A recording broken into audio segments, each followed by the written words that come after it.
तो चलिए लेट ना करते हुए वीडियो को हम चालू करते हैं। पहला प्रश्न में आपको दिया गया है, निम्न में उस ब्रिटिश गवर्नर जनरल का क्या नाम था जिसने भारत में रेलवे का शुभारंभ करवाया था। तो उसका नाम था लॉर्ड डलहौजी। आपका बी वाला ऑप्शन हो जाएगा सही। चलते हैं अगले प्रश्न पर। अगला प्रश्न में दिया गया है, निम्न में भारत और पाकिस्तान के बीच शिमला समझौता पर हस्ताक्षर किए गए थे। तो भारत और पाकिस्तान के बीच शिमला समझौते पर हस्ताक्षर किए गए थे 1972 में। आपका ये वाला ऑप्शन हो जाएगा राइट। चलते हैं अगले प्रश्न पर। अगला प्रश्न में आपको दिया गया, हिंद स्वराज पुस्तक लिखा था। तो हिंद स्वराज पुस्तक को महात्मा गांधी ने लिखा था। आपका बी वाला ऑप्शन हो जाएगा राइट। चलते हैं अगले प्रश्न पर। अगला प्रश्न में दिया गया है, निम्न में रोलेट एक्ट भारत में हुआ था। तो रोलेट एक्ट भारत में 1919 में हुआ था। आपका इसका भी बी हो जाएगा सही। चलते हैं अगले प्रश्न पर। अगला प्रश्न में दिया गया है, निम्न में बरदौली सत्याग्रह हुआ था। तो बरदौली सत्याग्रह आपका हुआ था 1928 में। आपका डी वाला इसका हो जाएगा सही। चलते हैं अगले प्रश्न पर। अगला प्रश्न में दिया गया है, काकोरी कांड हुआ था।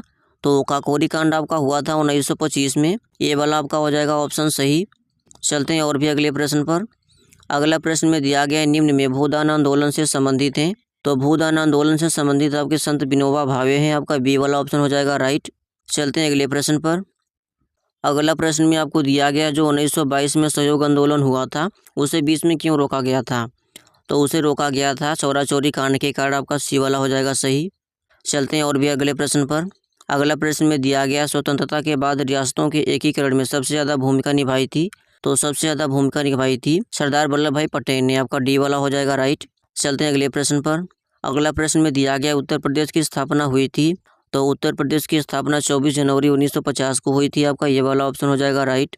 चलते हैं अगले प्रश्न पर। अगला प्रश्न में दिया गया है, निम्न में 1 GB में कितना MB होता है। तो 1 GB में आपका 1024 MB होता है। आपका डी वाला हो जाएगा राइट। चलते हैं और भी अगले प्रश्न पर। अगला प्रश्न में दिया गया है, निम्न में मोटर वाहन से कौन सी गैस निकलती है। तो मोटर वाहन से आपकी निकलती है carbon dioxide, sulphur dioxide, carbon monoxide. ये सभी गैसें मोटर वाहन से निकलती हैं। आपका डी वाला हो जाएगा राइट। चलते हैं अगले प्रश्न पर। अगला प्रश्न में दिया गया है, निम्न में कौन सर्च इंजन है। तो यहाँ पर आपको जो दिया गया है, क्रोम, याहू, फायरफॉक्स, ये सभी आपके सर्च इंजन है। आपका डी वाला हो जाएगा राइट। चलते हैं अगले प्रश्न पर। अगला प्रश्न में दिया गया है, निम्न में कौन सोशल मीडिया प्लेटफॉर्म है। तो यहाँ पर दिया गया है फेसबुक, व्हाट्सएप, इंस्टाग्राम, ये सभी आपके सोशल मीडिया प्लेटफॉर्म है। आपका हो जाएगा डी वाला राइट। चलते हैं अगले प्रश्न पर। अगला प्रश्न में दिया गया है, निम्न में ईमेल में ई का मतलब है। तो ईमेल में ई का मतलब आपका हो जाएगा इलेक्ट्रॉनिक्स। आपका सी वाला हो जाएगा सही। चलते हैं अगले प्रश्न पर। अगला प्रश्न में आपको दिया गया है, निम्न में हैजा रोग फैलता है। तो हैजा रोग आपका जीवाणु के कारण फैलता है। आपका ये वाला ऑप्शन हो जाएगा राइट। चलते हैं अगले प्रश्न पर। अगला प्रश्न में आपको दिया गया है, दलहन फसलों की जड़ों में क्या पाया जाता है। तो पाया जाता है राइजोबियम जीवाणु। आपका ये वाला हो जाएगा राइट।